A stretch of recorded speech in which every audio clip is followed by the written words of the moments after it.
Quick update from batshit bonkers Britain, where our Chancellor, Jeremy Hunt, is about to announce a budget where he's basically going to attack anybody with cash. If you receive payment because you tried to earn a living, he's going to tax you harder. If you're a high earner, he'll tax you harder. And if you worked all your life to save in order that you might have a pension, in order that you might be able to afford to live when you're older and pay for all the people who don't work, he's also going to tax your pension pot. He also plans to attack homeowners with council tax increases, so you'll pay more at a time when people can't afford to live or turn on the electricity or their lights, their heat, because we can't afford our energy bills. So we have that to look forward to. What he's trying to do, of course, is claw back money because we gave so much of it away during lockdown and the endless furlough and all of the ridiculous payments made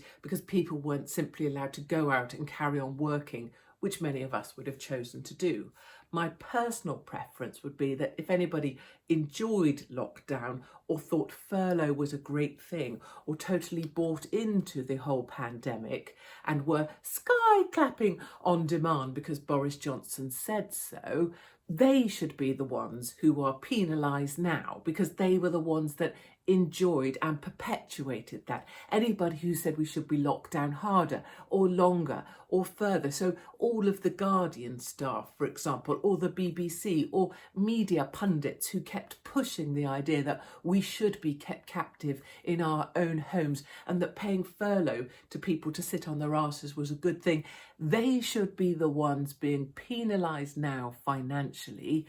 not people like me and millions of others who always knew it was a terrible idea, a massive overreaction and a way of generating vast incomes and resources for the very wealthy, and that at the end of the day it would be us little people who once again were called on to pick up the tab. Meanwhile, of course, we're sending bucket loads of cash over to Ukraine to fight a war that's being created. And we're now going to throw more bucket loads of cash at the French, who have so far failed to stop any of the boats because it's in everybody's interest to keep the movement of people flowing across the channel.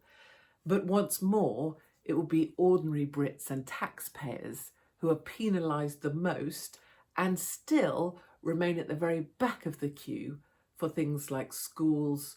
or healthcare or decent homes.